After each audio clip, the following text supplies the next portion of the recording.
Well, good morning, and welcome to the keynote lecture on a topic which I think the World Health Summit is very much predicated on, and that's the whole issue of research. And today, I'm delighted to have with me my co-chair, Professor Tariq Maroi, who I'll let him introduce himself.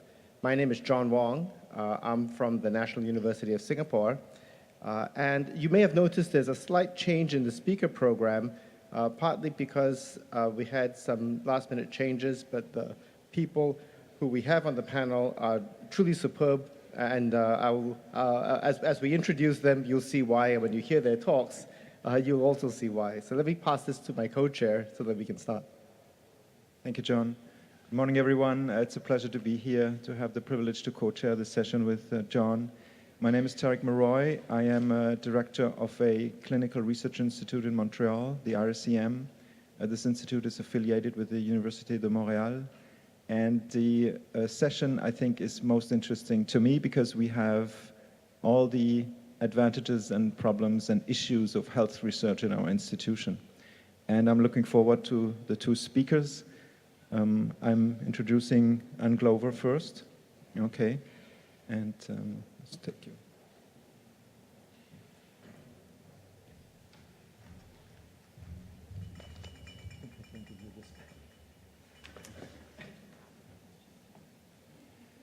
All right.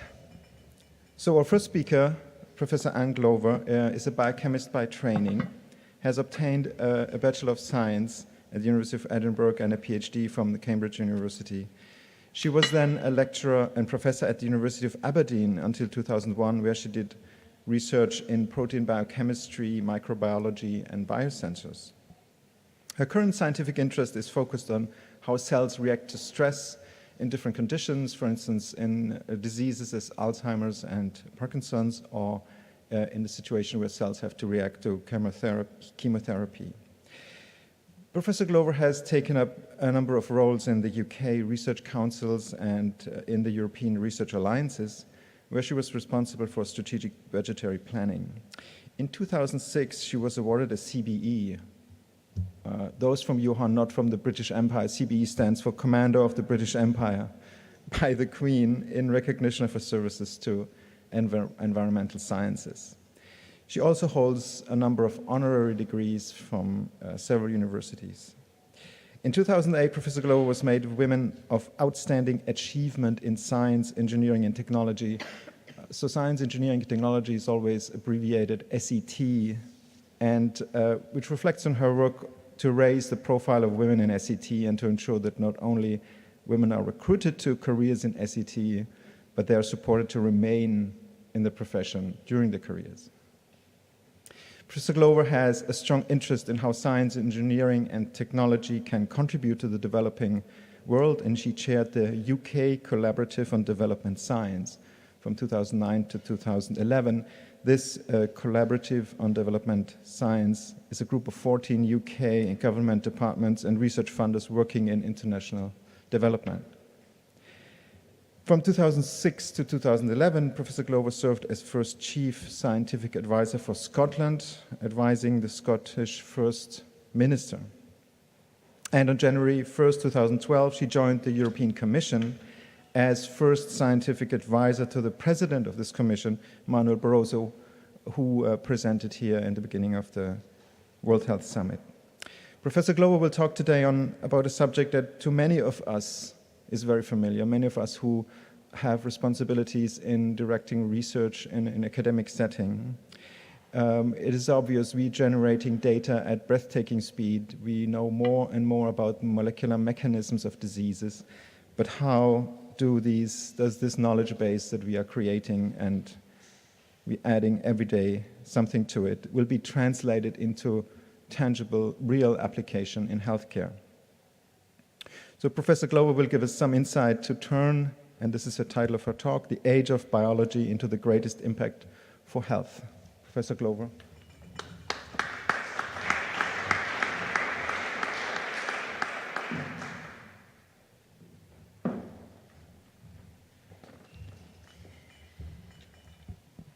Thank thank you very much indeed for the kind introduction, and also to the organisers for giving me the opportunity to come to the conference and to be able to speak to you. This particular topic is very close to my heart, and I guess it's close to all of our hearts. But when we look at where we are in the 21st century, it was really in discussion with colleagues when we were trying to think of how scientific knowledge has progressed over the centuries, that when we look back and we look particularly at the 19th and the 20th centuries, without doubt, they were unbelievable centuries in terms of knowledge expansion, particularly for our understanding in mathematics, of course, but also physics and chemistry. Absolutely extraordinary. And that hasn't finished. But emerging on that in the 21st century is what I would argue to you is now we are living in the age of biology, where we're really generating more knowledge. And actually, interestingly, the more and more knowledge we generate, I wonder if our understanding increases or decreases, because it's one of those things that the more you know, the more you understand that you don't know, or there already or remains to be discovered, which for most of us scientists, that's a good thing. I would hate it if we knew everything. So we have then the age of biology. And if you look at just some of the images that I've chosen here to put up, then I think you'll agree with me that we understand now how information is encoded in our cells. We understand how cells signal to each other. We also understand much more, but I think we've probably only scratched the surface in terms of gene expression. So what we have in terms of capacity and what's switched on and off and when. Also, our understanding of development is expanding enormously. And underlying all of this is this somehow overlying theme of big data, because we are now in a situation where we generate more and more data. And actually, it always strikes me as quite funny now, given that I started doing my own experimentation in the laboratory in the late 70s. And when I was doing that, I remember how long it took me to construct an experiment, to actually do an experiment. And actually, it didn't take me that much time to analyze the results. Whereas now, I can screen whole genomes for expression under different conditions. And I can do these experiments literally in minutes or hours. And it takes me weeks and months to analyze the results, because now we have big data. And so one of the challenges we have is that I say that this is the age of biology, but we can't now deliver sensible understanding of biology unless we work in partnership with lots of other disciplines. So I know now, as in my expertise as a biologist, that I can't hope to be successful. And actually, I still do have a research lab. As you would imagine, the activity is now very much curtailed because of my other roles. But nevertheless, I still am a working scientist. And I know only too well that I can't be successful unless I, as a biologist, work with informaticians. I also work with chemists. I work with material scientists. I even work with people in robotics to try and understand how we might make sense of the knowledge that we generate in the lab. So we're in this exciting era. It's our time. How do we make the best of it? So we generate absolutely outstanding science, and I think we know, and particularly if we look at European science and we look at some of the metrics on the impact of the science we do, and that's generally measured as the average number of citations per paper when we publish, which is the best measurement we've got. I admit it's not perfect because I know myself that tomorrow, if I was to publish a paper saying that I have a revelation and the world is flat, I know that that paper would be cited enormously, but of course it would be complete nonsense. So we have to be mindful of the measures we use to look at impact. But nevertheless, for European science, it's something that we should be genuinely pleased about, I think, that the impact of the science we do, particularly in health research, is absolutely outstanding, and it demonstrates global leadership. So we have real excellence in this area. We generate all of this outstanding knowledge. Other scientists find it very interesting, but who else? What do we do with that? And so that's my question, the kind of so what challenge. So if we look at the science that we do, then we need to understand that when we produce these results, that this good health science doesn't automatically translate into good health. That's just the very start of the process. And we need to think about how we do that translation step. And it's easy to say, it's very hard to deliver. And that's one of our other challenges of the 21st century, is it's getting harder and harder to convert the knowledge into real impact for citizens. And we need to be much more imaginative of how we do this.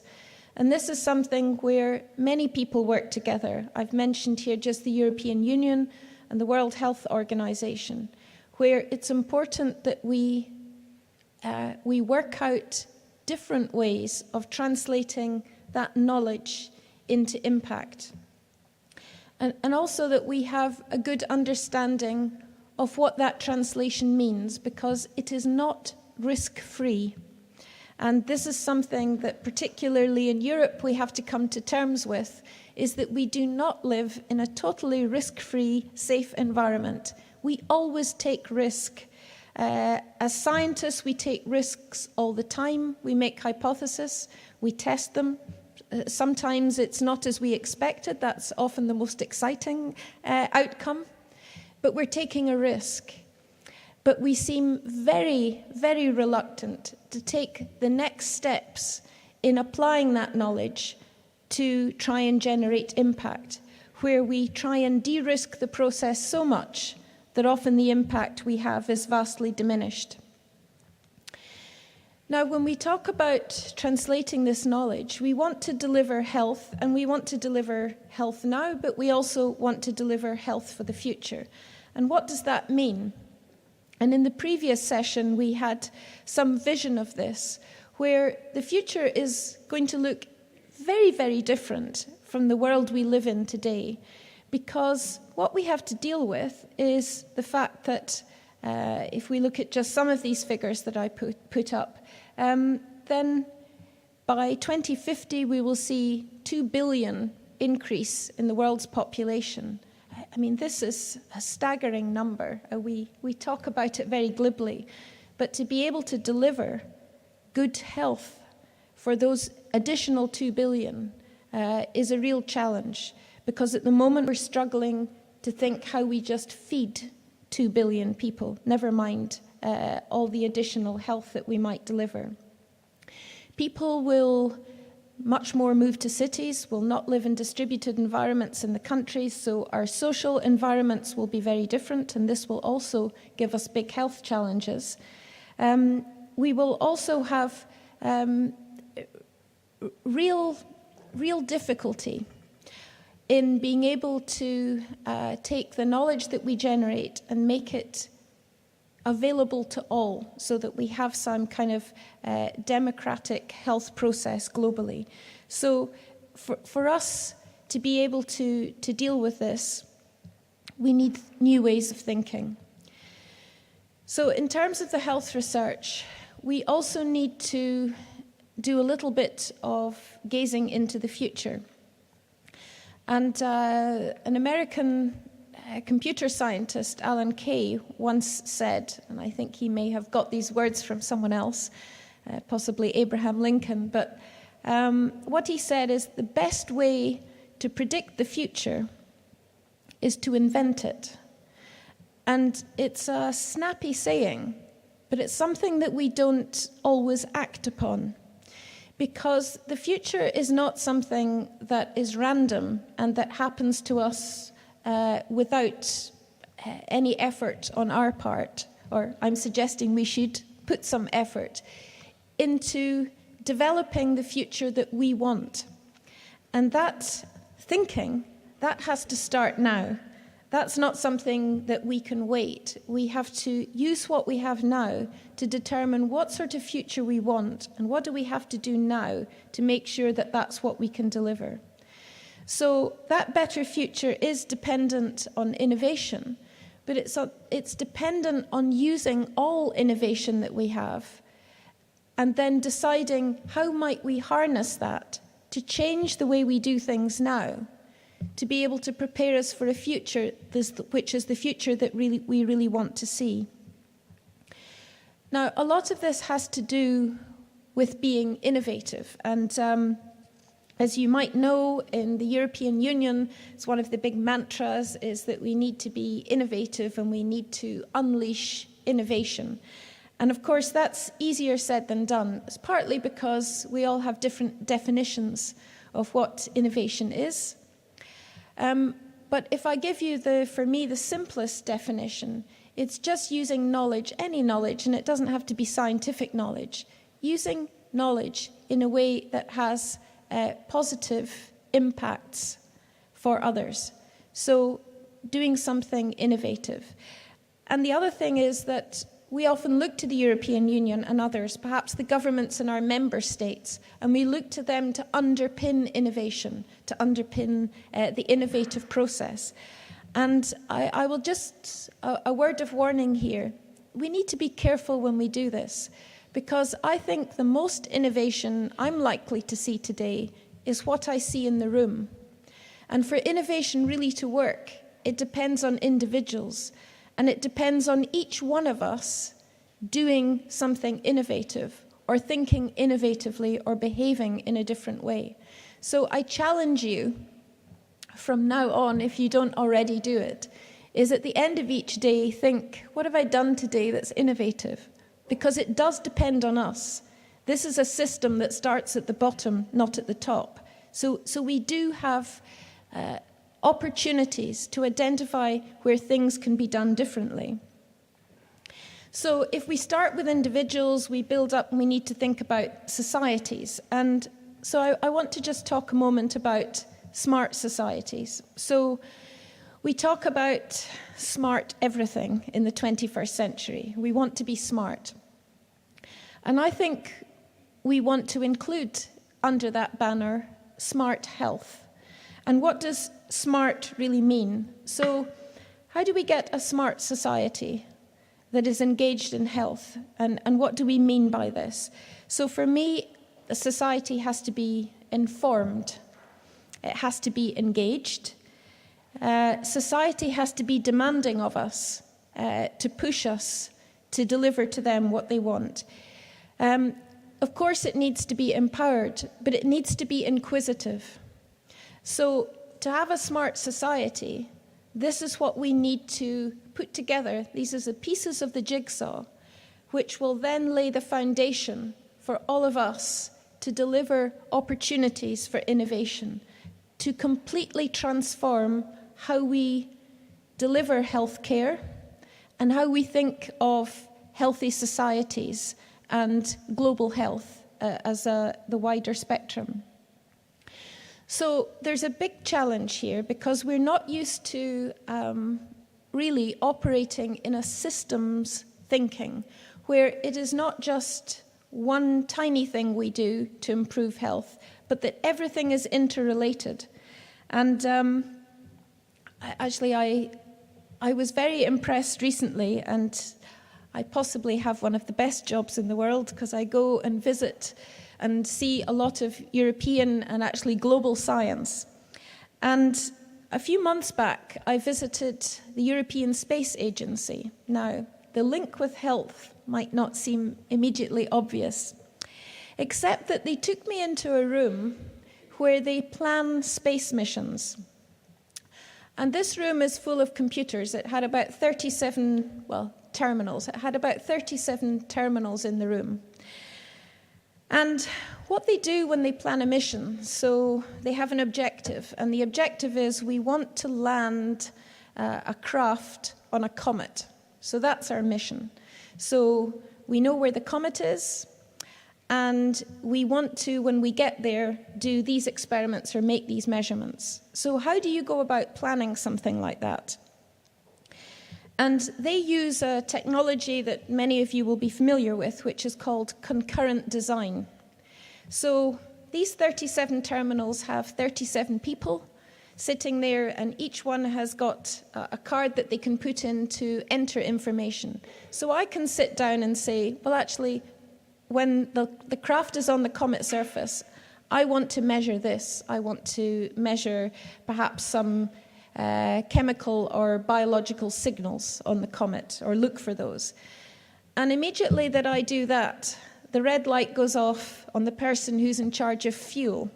And the person says, you can't do that because that experiment is so much weight, in which case the craft will never get to the comet. So we can't do that. So then we have to do negotiations with all the other people looking at different experiments and different outcomes. So that's for delivering a landing craft to a comet. We don't generally think this way or behave this way when we're delivering health. Health for a member state in the European Union, or health for a developing nation, or global health generally. We tend to think in a very linear way, and we think about one objective and how do I get from A to B, I do these things, and I deliver the outcome. But there can be lots of unintended consequences, and we heard a little about that in the previous session as well.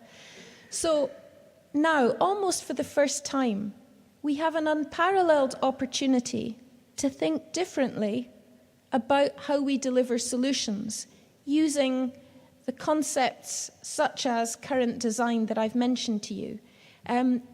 It would be to our great detriment, and historically people would look back at us and be ashamed at the way we behaved with the technology at our fingertips if we didn't do things differently, rather than just do things the way we've always done, which is our habit. Which makes me come on to health and information communication technology.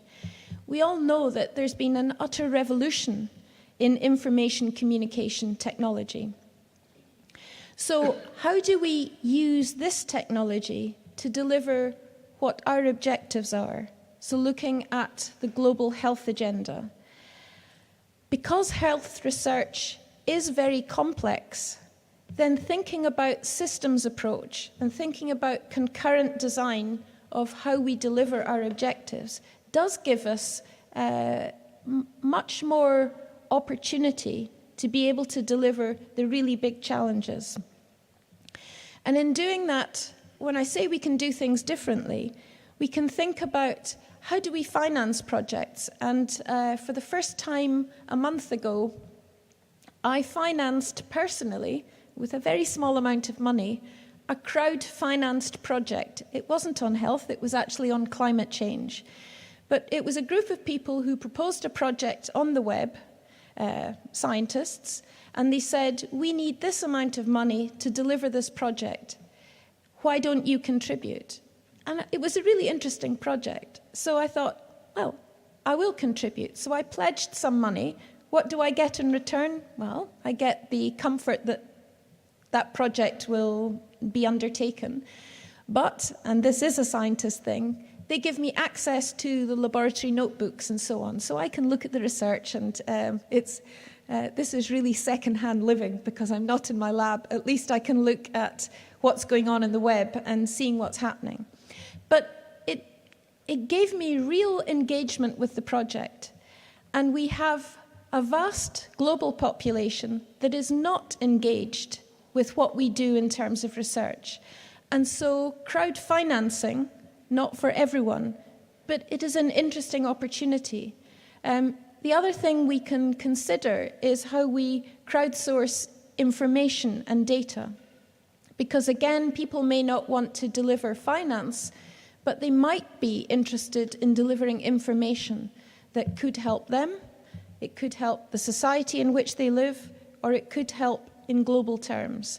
So we have an enormous opportunity in this free access and engagement with knowledge and sharing knowledge to be able to deliver something very different. On top of that, we do have to think about security and security of data. And I think this is the big challenge for those colleagues working in ICT, is how can we deliver access to all the information which is already there, which could be transformational in how we deal with major health problems, but under or in an environment where people feel their data is secure. And this is a very cultural thing. So I give you an example of this. In the UK, if I am considered to have behaved badly in some way and the police come along to my door and they take me into custody, they might take a sample and do an analysis of my DNA because they think I have broken into a shop or whatever.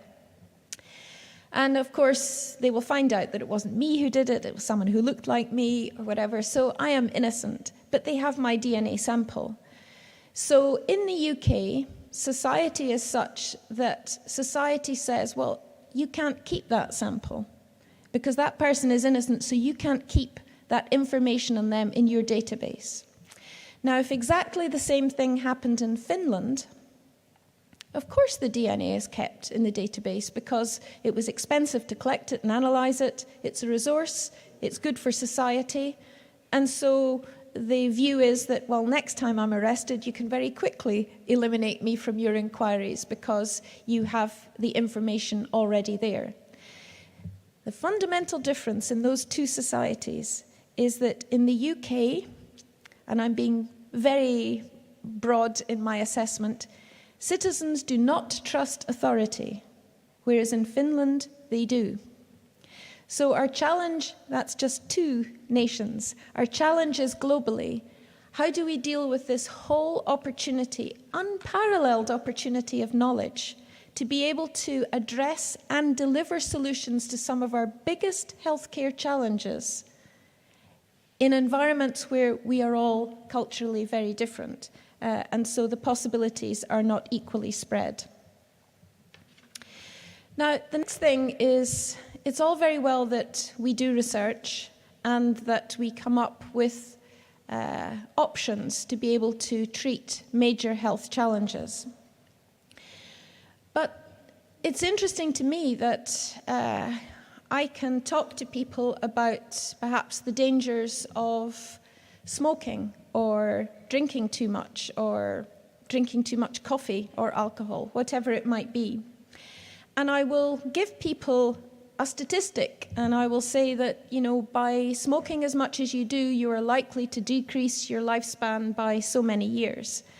And the younger you are, the less concerned you are. It just doesn't bother you one little bit, because this is an interesting thing. We seem to be inherently optimistic in this sense, and you always assume, yeah, but it won't happen to me, because I can always think of the one person who was 110 and smoked 40 cigarettes a day and was still living happily ever after. So we are very careful to choose examples that will allow us to do what we wish. So we need to think much more carefully about how do we deliver information that makes it imperative then that people act, that they want to act, that they are engaged. And there are some simple things, and I challenge you to think about this. If you have a car, think about the dashboard on your car and the information that you have there. And think about the one that you have on temperature. Now, at my age, I can remember cars 30 or 40 years ago, and I can remember that on the dashboard I had a temperature dial that went blue was cold, and if I turned it the other, it went up to red, which was warm. Do we have that now? No, we don't. We have either a digital display telling us exactly what the temperature is. So I'm always interested to notice that on the driver's side, it might be 21, and on the passenger's side, it could be 19. And I've always wondered how that's possible in a car where there's flow of air from one side to the other. But that's what it says on the dial. And it says that because that's what people want. People like numbers. They don't like scales. So they will react to numbers and they won't react to the scale. And this is understanding how people interact with their environment and with information that's given to them. Now, there are lots of examples of this. In health, it would be much more powerful if someone said to me, Anne, you drink too much coffee. If you continue drinking this coffee, we predict that in 18 months' time, this will happen to you.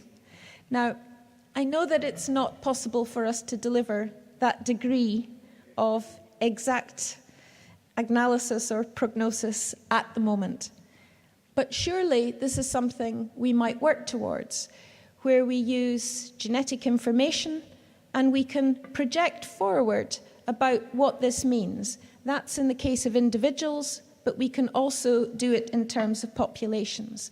So again, this is a different approach, but we know already that that's what people respond to. If you give them a date rather than a general comment, people are much more likely to react to the message you're giving them. So to do all of this, we need funding. And we need to think about how we fund the science that we have at the moment, which basically could absorb huge amounts of our budgets. And so it does take money to fund innovation. I think what we need to do is to change our mindset, because we are not, in this case, spending money.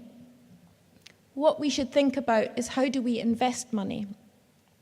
So in any simple way, if I was a financier or a banker, then I would think about, if I have my budget, where do I put it to get the highest return? And we need to think about that in terms of health. So rather than where we know there's a problem and just funding the treatment further down the line, which we know is inevitable, we need to think about the smart stuff we can do up front so that we don't get faced with the problem. And this gives us a return, a much better return on our investment. And I don't just mean financial return, because health is one of the most precious things you can secure for any individual. And so the happiness reward, not just the financial reward, is quite substantial. And that's good for individuals, it's also good for societies. There are priorities in health research, so here I just mention a few.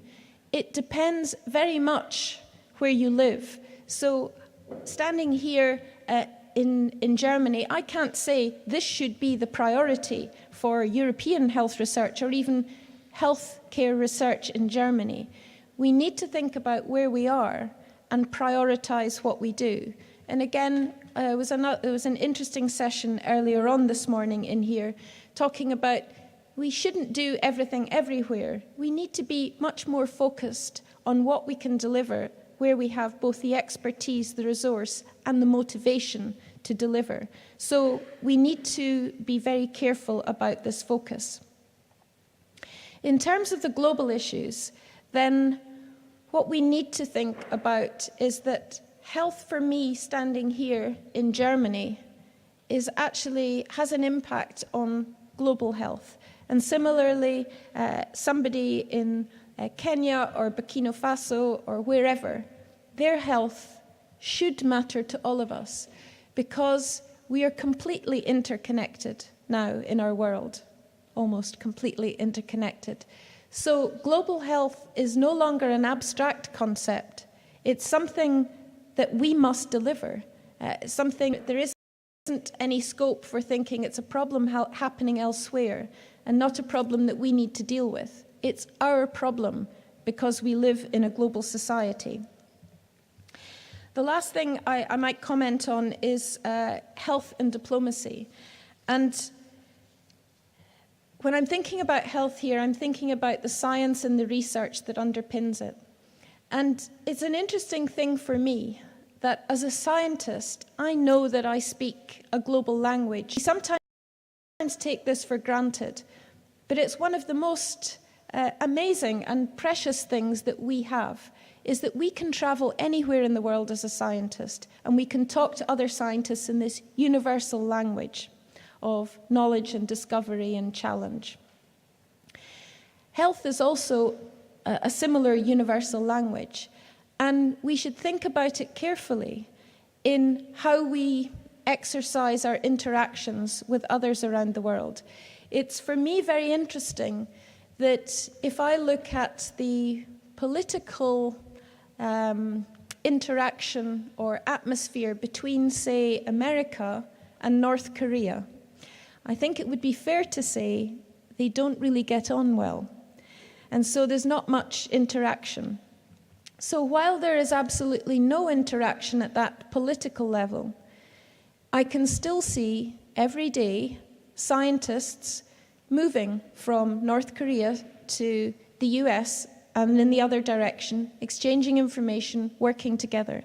And what that does, and we should never underestimate it, is it keeps the door open.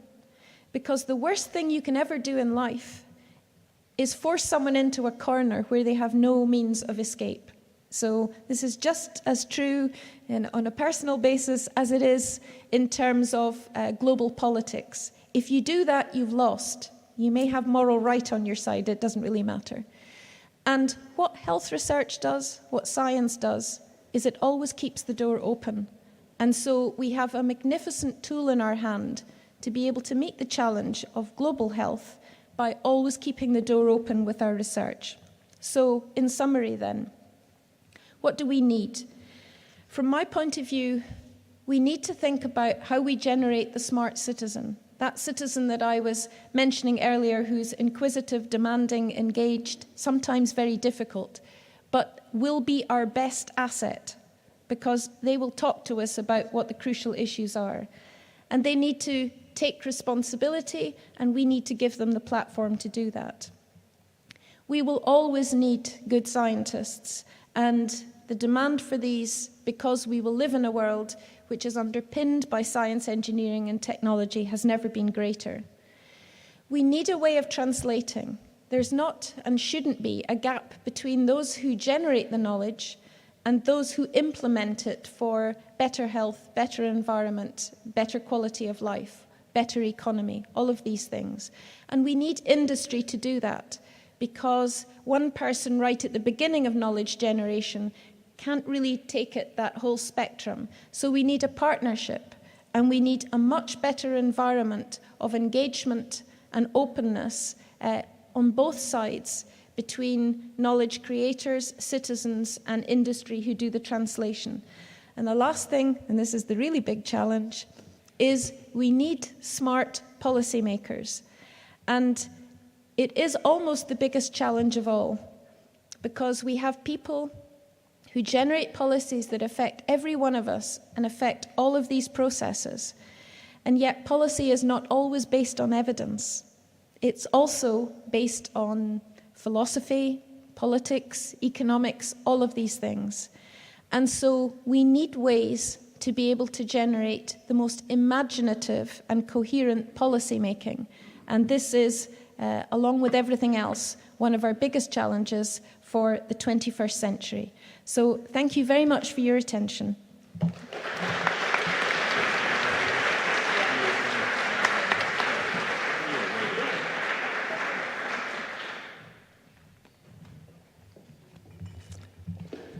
think you will all agree that that was truly a brilliant way to start this keynote lecture. And I would go so far to say that Professor Anne Glover is not just a CBE, commander of the British Empire, but maybe WHS, Empress of the World Health Summit. So to continue this theme and the challenge that Anne has put in front of us, how do we shape the future? How do we translate good science into good health? Our next speaker is the past president of the World Health Summit, Michael Clegg needs very little introduction. But Mike got his MD from University of Pennsylvania and then his MPH from Hopkins. And he straddled both the School of Medicine, where he was the Vice Dean for Clinical Investigation and the Director of the Division of General Internal Medicine, to become the Dean of the Johns Hopkins Bloomberg School of Public Health, which is the oldest and largest independent graduate school of public health in the world. And Mike's work on kidney disease, hypertension, and cardiovascular disease is perhaps one way that we can look at how to make this a better future. Mike, we'll look forward to hear about the future of public and global health. Thanks very much. Thank you. Thank you. Thanks. I want to thank all my family and friends who showed up this morning. I really appreciate it. And so as John said at the beginning, there were some last-minute changes to the speakers, and I'm one of the last-minute changes. I am not Srinath Reddy, but let's get started. So first, I want to reveal some bias, okay? So this is the school that I'm the dean of, and it is a research-intensive school. It was founded by this man, William Henry Welch. He was the first dean of Johns Hopkins School of Medicine. And Johns Hopkins University was the first research university in the U.S., and it was modeled after Le Charité. It was based on the model of a German research university. And when he was a young man in 1860 or so, he came here to Berlin, and he studied with Virchow, studied with Koch and others, and he took that idea of research and teaching at the bedside back to Hopkins. And after 25 years of being dean of the School of Medicine, it was always his dream to create an institute for hygiene, and he did that and created the School of Public Health. But again, it really came from his experience here in Berlin. And Welch gave us three things: an international scope, a focus on research for health or hygiene, and mentorship and teaching. And so I'm at Hopkins because I love to do research. I found my career there doing research. And if you look at our funding, I just show you this to point out that of our budget, 2/3 of our budget comes from federal support for research and sponsored projects. So when I'm going to talk to you about research and research funding, I'm really talking about something that's very important to me personally and professionally, but one of the reasons I do what I do. So yesterday in this room, we were privileged to hear Sir Michael Marmot talk about the social, economic, and political influences on health. And his talk really inspired me. And so I want to weave these same thoughts of social and economic influences, not on health, but on research funding. And so this is the talk that I prepared. First I want to just mention about the issue about where research should be done, in universities or institutes or private sector. And I refer you to a wonderful report written by University UK on the future research.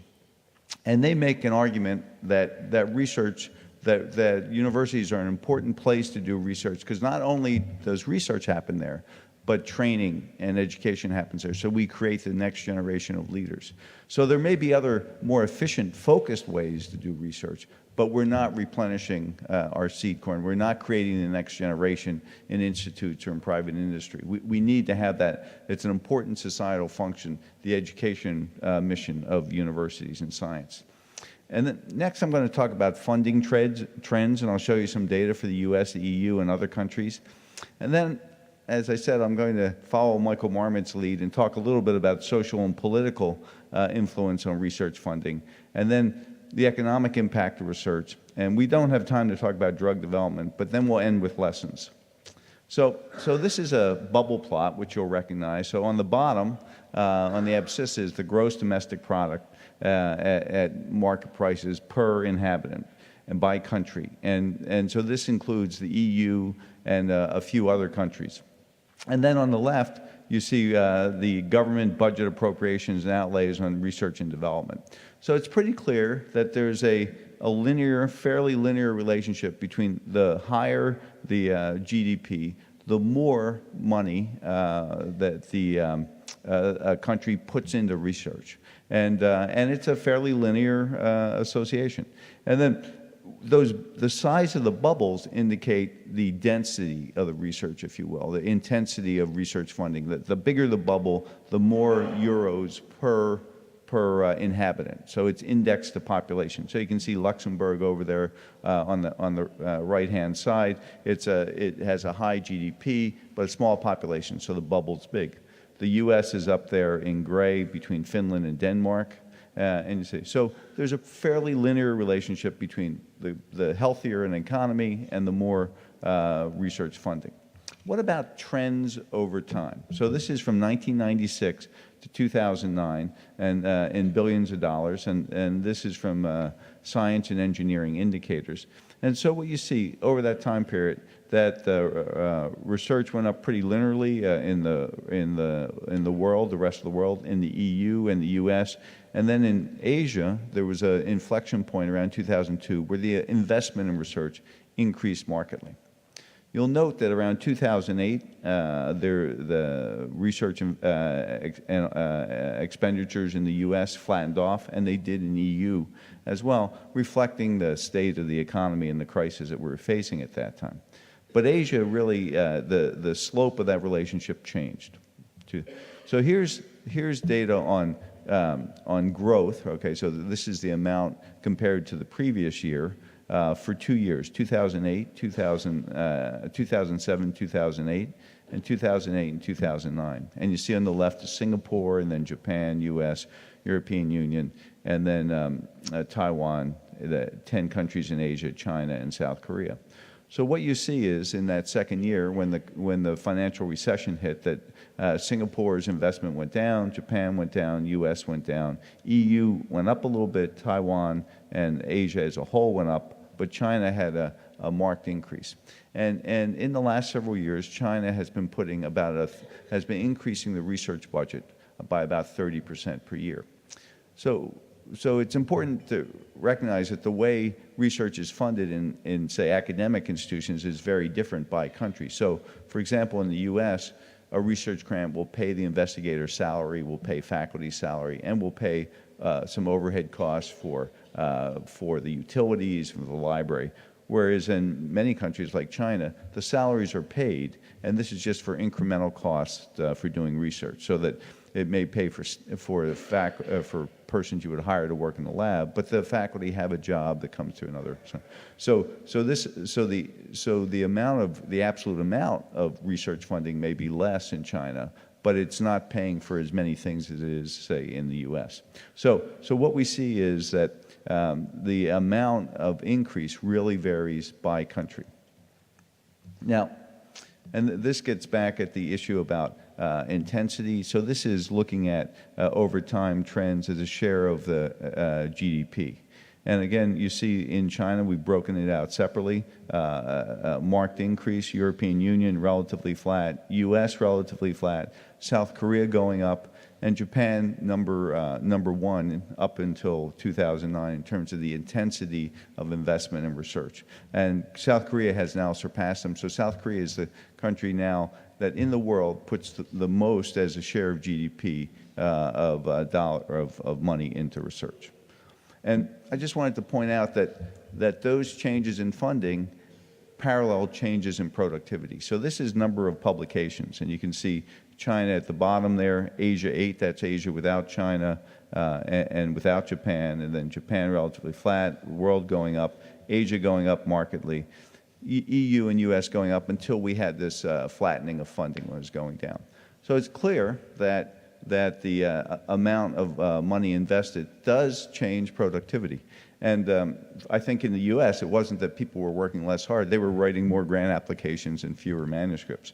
Now, our previous speaker pointed out quite rightly, are publications the right measure of productivity?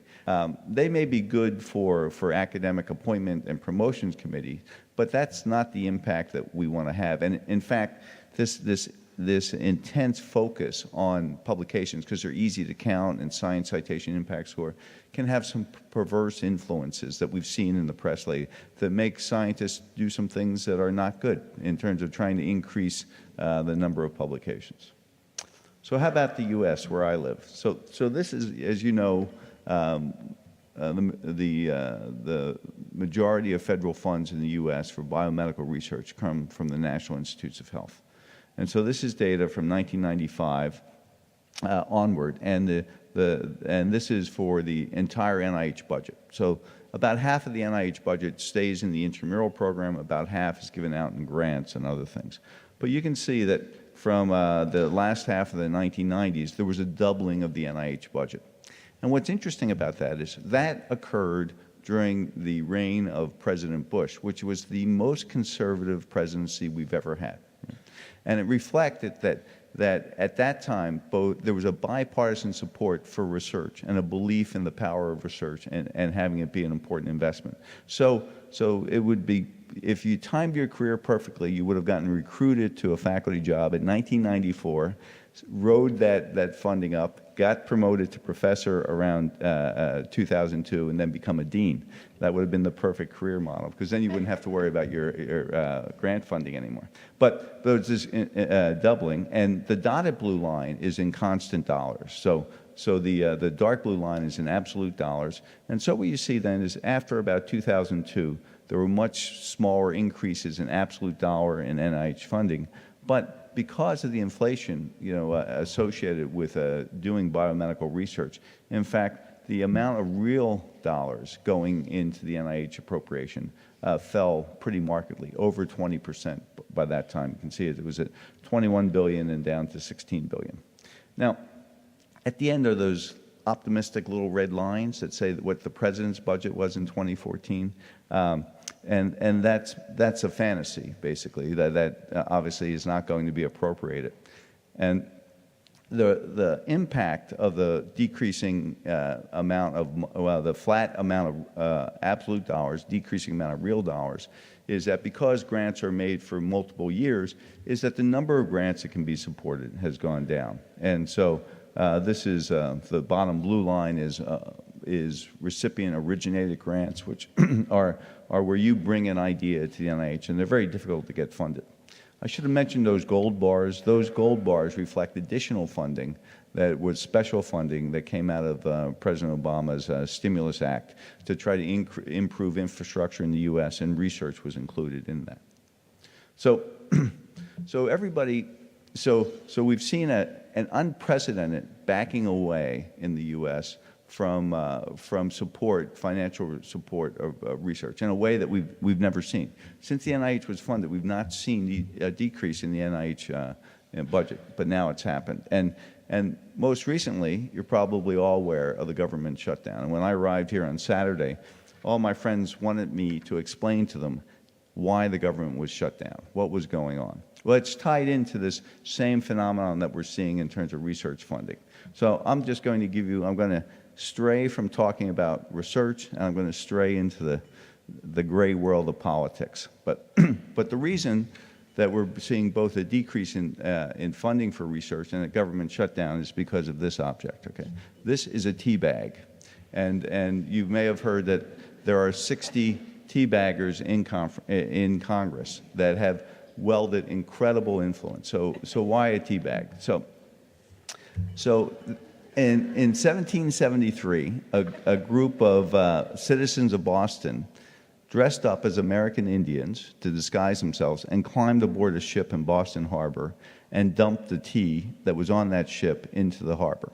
And this was a protest because the East India Company had a monopoly on importation of tea, and the King George, increased the tax.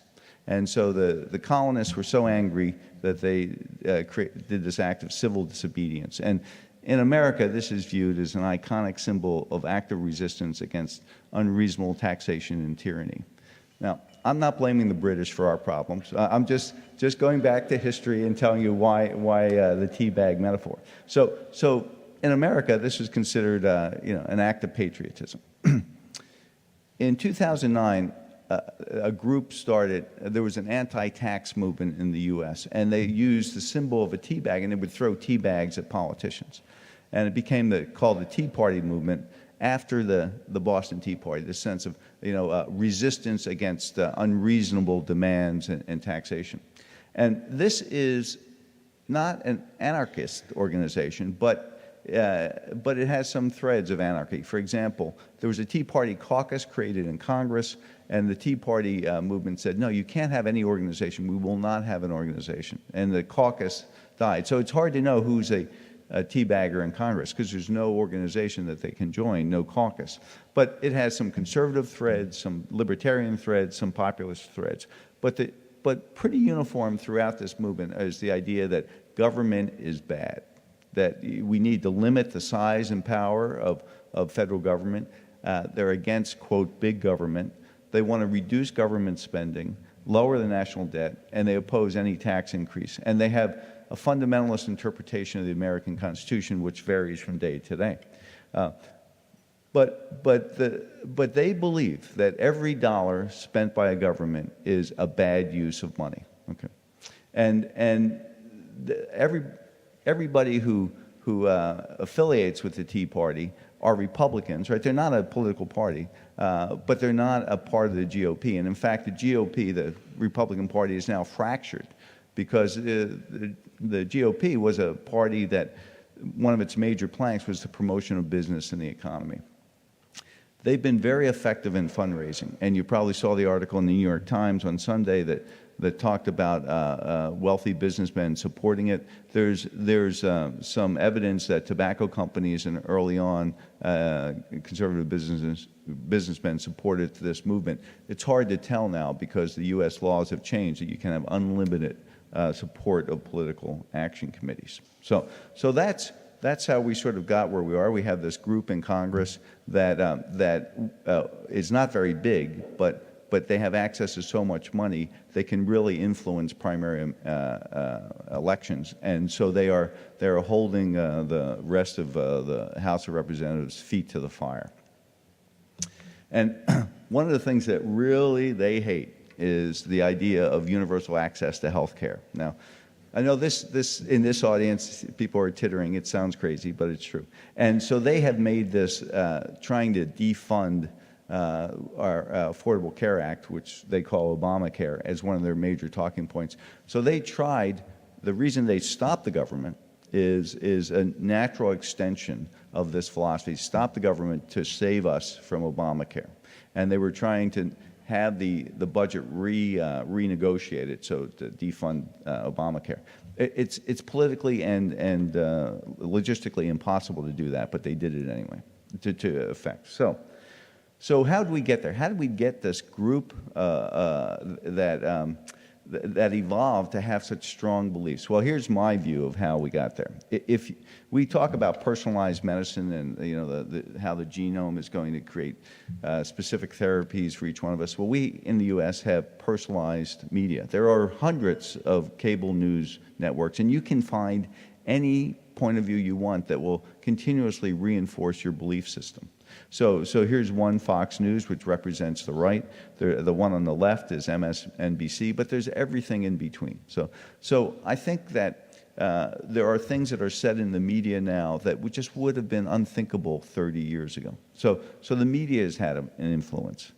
The other thing that's had a big influence is gerrymandering. Gerrymandering is this concept of drawing electoral districts so they have very specific kinds of people. So we have pure Republican congressional districts, we have pure Democrat. And I just show you a picture of one congressional district to see how convoluted the shape of these things are. And they're drawn by the party in power.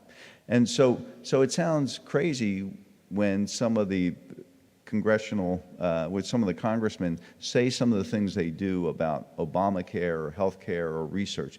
But it's not crazy because they have a very particular congressional district that believes that. And so by doing that, they are securing their reelection. Even though it may not be in the best interest of Congress or the people, it's in their best interest. Now, so how do we get so many people? How can we find people in the U.S. that have these kinds of beliefs? Well, I went to a talk, and this gets back to Michael Marmot. So I went to a talk by David Obey, who was in Congress for 30 years in the early 70s. And he pointed out two things, that when he joined Congress, everybody had served in the U.S. military because we had a universal conscription. And we stopped that after the Vietnam War. So this sort of melting pot where people were forced to, this sort of egalitarian experience no longer exists. The second thing he pointed out, that he joined Congress in 1973. And since then, in the U.S., the buying power of Americans has decreased. And so here's just some data on income inequality, and you can see the highest quintile in the U.S. from 1979 to 2005. The income level is going up in real dollars, but for the lower four quintiles, it's been going down. And so he believes that there's a perception that the social contract between government and especially white men has been broken, and that this feeds the hostility that men have for the government. I don't know, but it strikes me how similar it was in many ways to the message that Sir Michael was delivering. So if you look at advocacy groups in the U.S. for research, the argument they make to Congress is basically it's a jobs program, right? That if you fund research, it helps jobs in your congressional district. I looked around for information on the economic return of health research, and the best evidence I found was in this book published by a consortium called Medical Research, What It's Worth, where they did a very careful job, economic analysis, where they calculated the health and economic gains from investment in two types of research in the UK. So the investment was in the UK, and they only counted gains in the UK. But two types of research in cardiovascular disease and mental health, attributable public and charitable funding. And you can see that they calculated a 39% annual return in perpetuity for CVD research and 37% for mental health. And if you look at CVD, most of that is not the health benefits, it's the GDP benefits. So, and the time lag between the research expenditure and the return was 17 years. So obviously, if you can reduce that time lag, you look more, you get a greater benefit. So. Just to end on a few notes, one is that if you look at research, I think, as a previous speaker mentioned and a speaker in the earlier platform mentioned, is that looking at evaluating health, the research that looks at the effectiveness of health and the cost effectiveness and looks at how it's implemented and in the real world, it's just going to become increasingly important. So in the U.S., we have PCORI. We know about NICE in Europe, and we heard about Thailand earlier today. This is going to help us do things more effectively and more efficiently. And I won't talk about that. So let me summarize.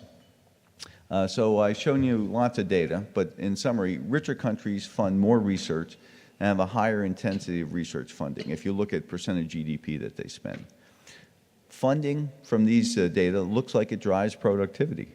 And it's important to recognize that the funder drives the research agenda. And I didn't talk about that at all, but when we rely less, say, on government funding and other types of funding, it changes the kind of research that we do. What's the future of health research? Well, as an investigator, it depends where you live, right? Right now, it's good to live in China. China is rising, investment's going up, productivity is going up. For those of us in the US and the UK and the European Union, we're going to have to do more with less, unless things change. And there is a retreat from investment in R&D. I think that I mentioned that the emphasis on productivity, we have to be careful what the measures of productivity are, because it may get us to the most effective way to publish papers, but not the most effective way to maintain a healthy research enterprise. And I think it's really important that all of us take away the message that health research has a very positive economic return on investment.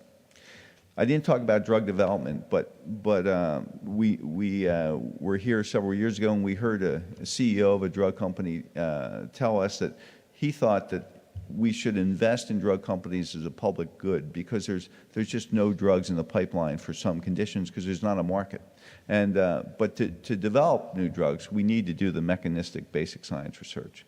And then efficient healthcare requires health services research.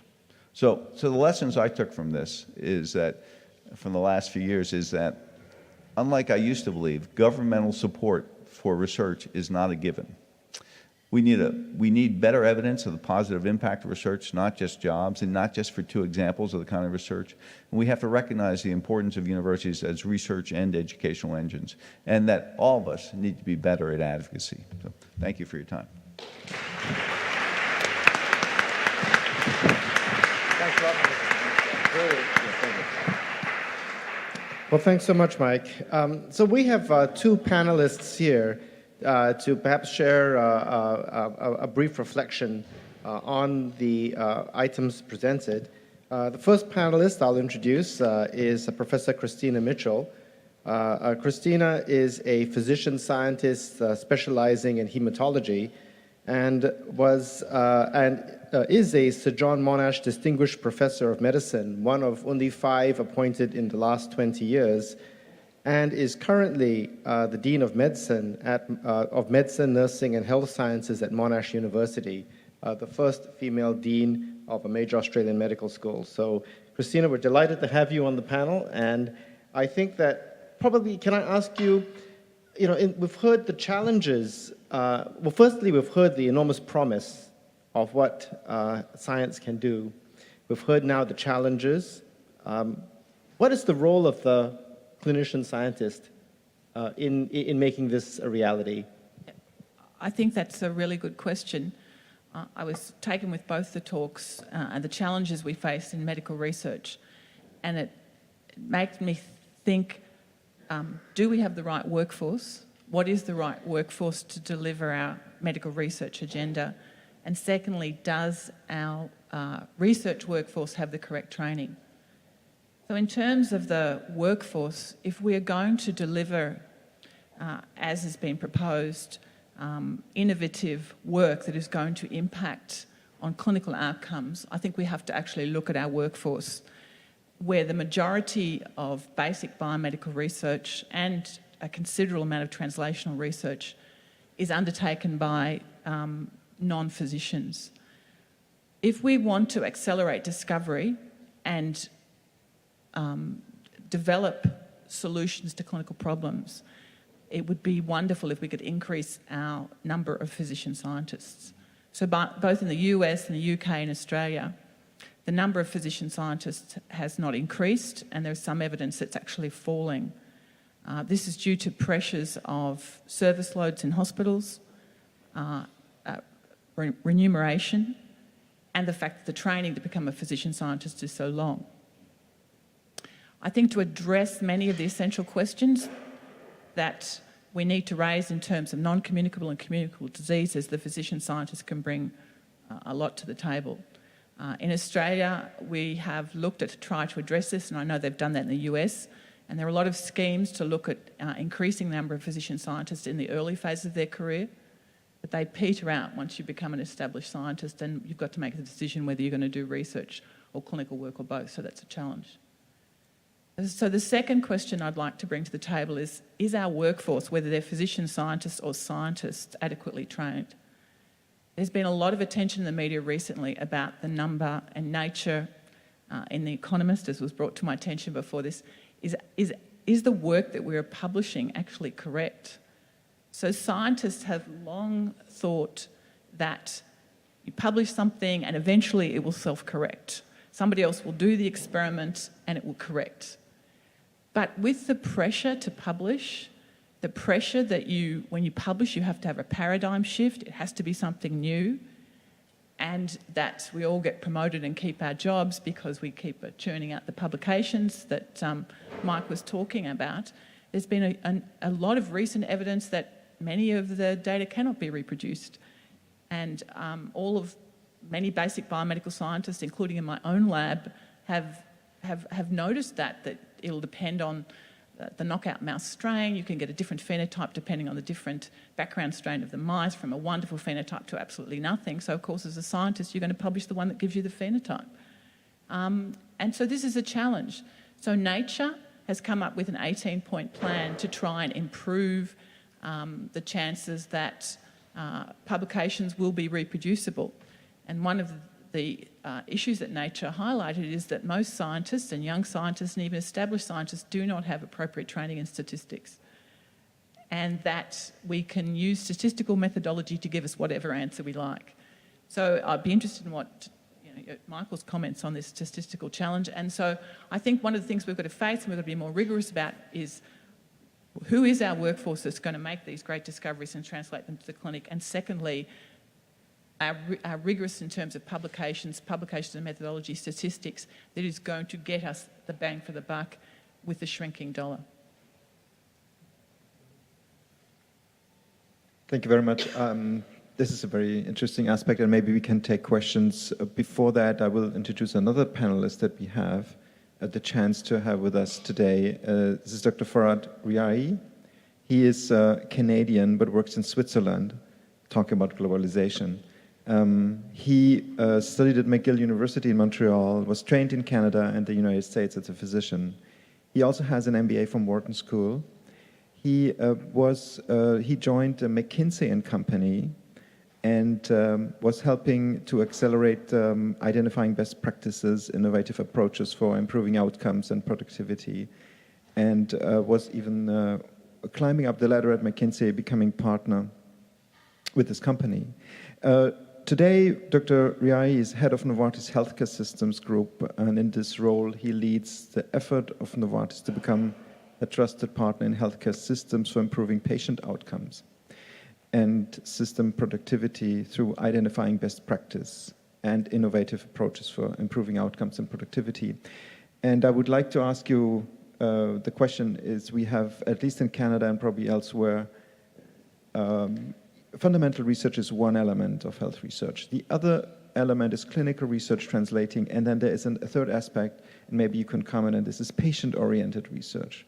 And I think you are an expert in improving patient outcomes, and maybe you could comment on the current challenges on patient-oriented research in the network of research of academia and industry. Yeah, I'll try to do that anyway. And in fact, both of the talks that were just delivered have sparked a few other thoughts in my mind related to this as well. So I'll actually probably make 3 points, if you don't mind, but wearing 3 different hats.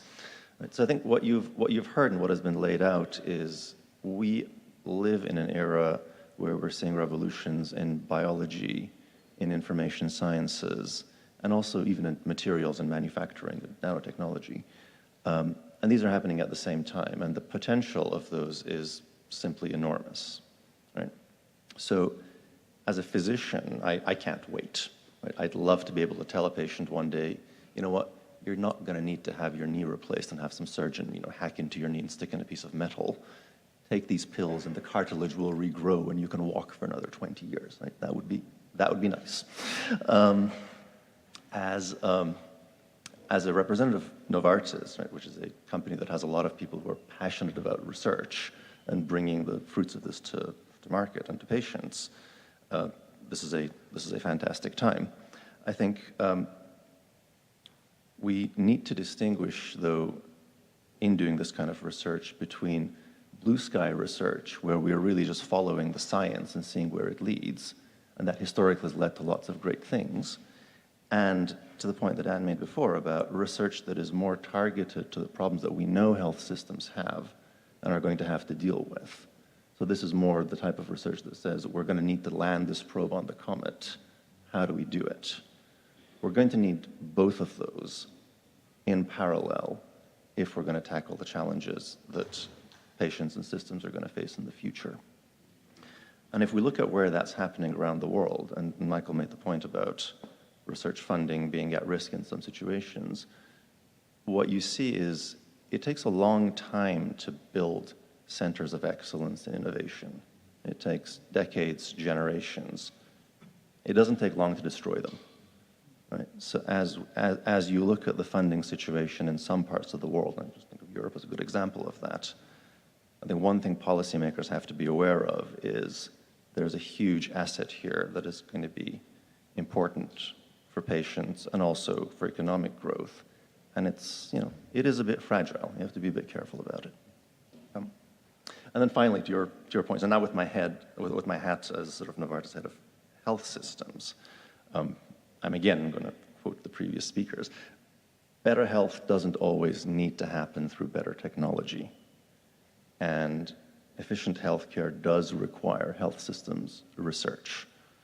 If you look around the world today, there was an earlier talk, and our colleagues from WHO made the point, pretty much anywhere you look at what healthcare systems spend, you can find 10 or 20% of that spend that is completely wasted.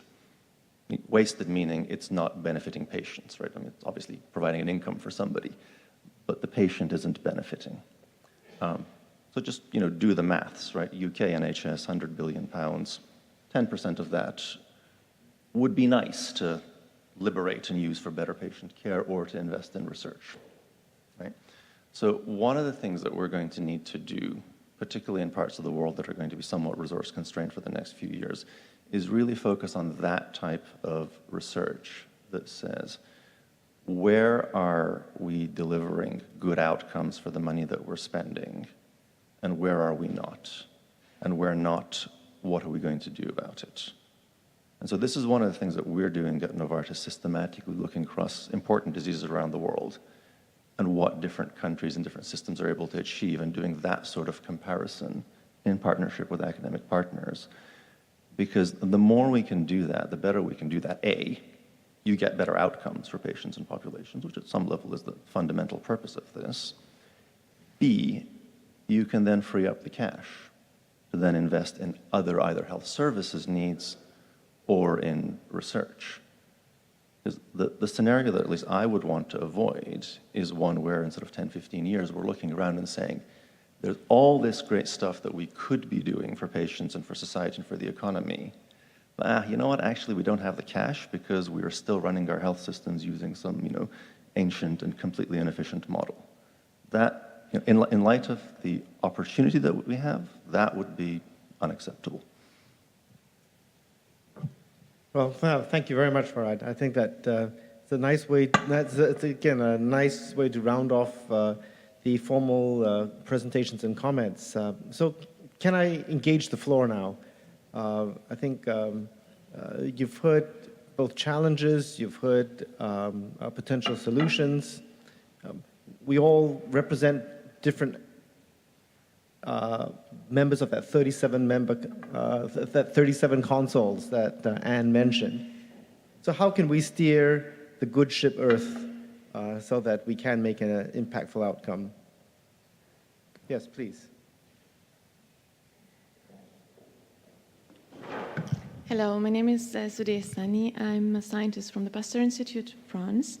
Thank you for these very interesting talks. My question goes to all speakers, but mainly to the first and the second speaker. And the question came in my mind when Anne Glover said that, explained the exchange between North Korea and the States, that in science we don't have political issues. I thought about an email that I got when I was in May in Vietnam doing science from my principal investigator, which was saying, I wanted to quote you some part of this email. It was about scientists from Iran, which is another good friend of the United States. I hope this is going to change. We have some science for this recently, but all the issues. I just quote you a part of this email that was sent from Elsevier to the principal investigator for whom I was working, a Dutch scientist, that papers that are published from Iranian scientists from Iran should not be published in American journals. Let me just cite you. As it is not immediately evident which universities are government-owned or which research is government-funded, we believe the best approach would be not to send any papers with Iranian authors to US editors or reviewers. I guess I'm included in it as well because I have an Iranian name, even though I was grown up in Germany. So this is just an example.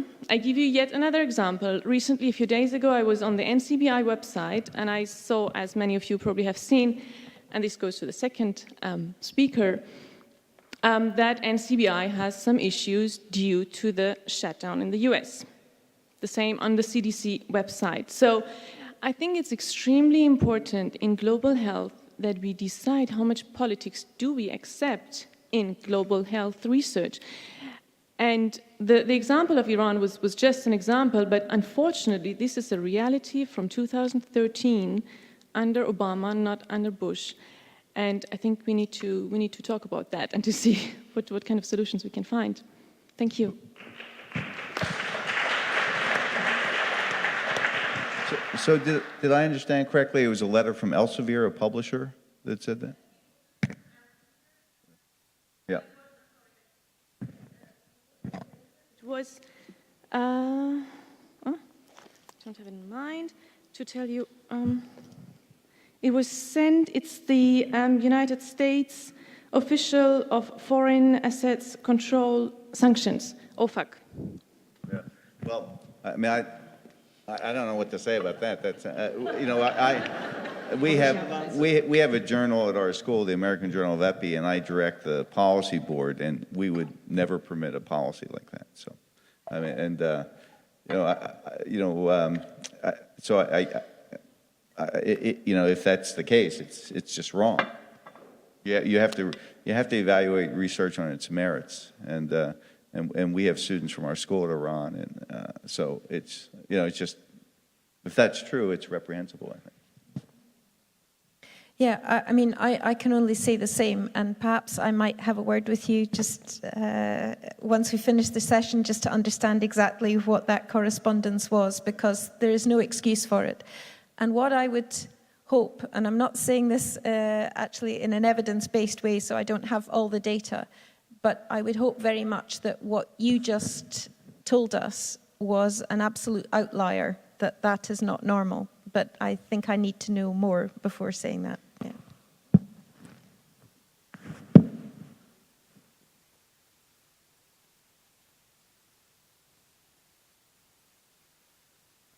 Any more questions to other issues? Yeah, please, go ahead. Robert Terry, WHO, but this was a question that was raised in yesterday's session, so I won't take it as my own.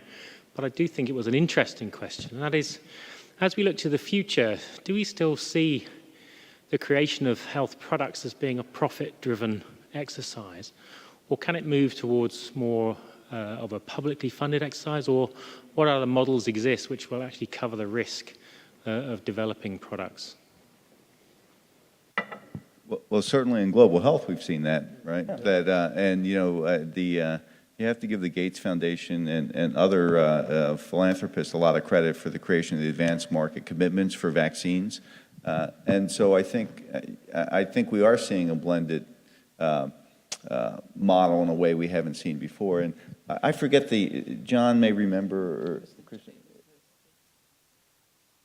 yeah, but 3 or 4 years ago, there's a CEO of a pharma from Sweden who spoke about this very issue and was saying that that you know that basically that it's so expensive now to produce drugs that pharma companies can't take the risk.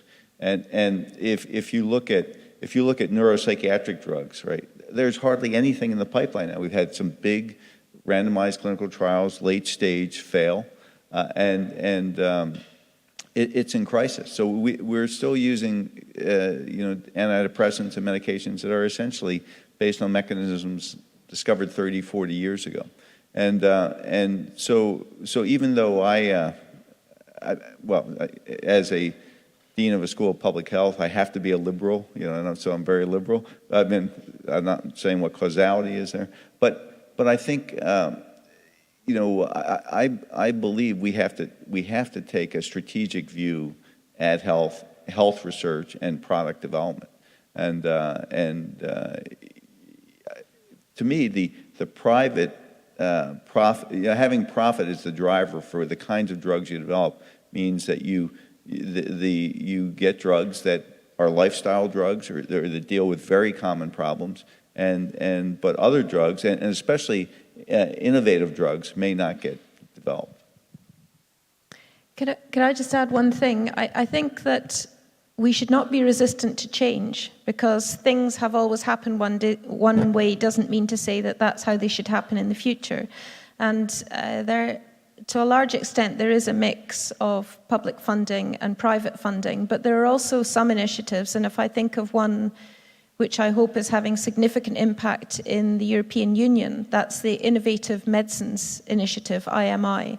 So there, that's partly trying to address the issue of de-risking some innovation in drug production and healthcare practice by a private-public partnership between the European Union, obviously, and a whole series of different drug companies to address issues such as antibiotic resistance, where both perhaps regulation and size of market, because of that, have conspired to really drive the private operators out of the market because they can't get a return on investment. So, I mean, that's one example, but what it also has done is channeled more money into the healthcare. So what we're seeing is a greater mix, and I think if we break down the barriers about who's doing the funding, that might offer us quite a set of new opportunities. Perhaps I can just also make a comment. There was a very useful session at the regional meeting of the World Health Summit in Asia involving academia, industry, and regulators. And that session, that symposium actually reconvened 6 months later. There were 11 countries in Asia with industry. WHO was present, World Bank was present, and the whole question was how to make medicines affordable. So really this issue about dialogue, and I think Anne's point, that we all speak the same currency, and we all understand that healthcare costs are just not sustainable. We just need to do things smarter. And every one of us, every one of the agencies that we represent has the power, if we work together, to try and shape the agenda. And this is one of the great hopes, that interest groups can coalesce here and really take it out of the limelight of, say, of publicity, and really come up with ways to solve the problem. Okay, but perhaps we've got time for one last question. I am Maria Bellerano from REACT, Action on Antibiotic Resistance, hosted by Uppsala University. I wanted to make a comment of what Anne has said. I mean, recognizing the very importance of the IMI, I think it's very good to realize that there are no strings attached so far to the IMI PDP, between the EU and the pharmaceutical industry. And in relation to antibiotics, how we are going to secure that any new antibiotic that comes out will be available for everyone and at an affordable way, in an affordable way. Thanks. I think with this... Oh. No, I'm not sure that really needs an answer, but I hear what you're saying, that we need to make sure that there are no strings attached, and that is the philosophy of the agreement between industry and the European Union in that funding. So you're right, though, that what you have to do is maintain vigilance. Sounds like a television series or something, but you need to be careful that the intended consequence is what you have funded. I think with this I would like to close the session. I would like to thank the speakers, also my speaker here to my left, for making a presentation at the last minute and instructing us on US policies. I would like to thank the two panelists, and I would like to thank the audience for your attention. Thank you very much.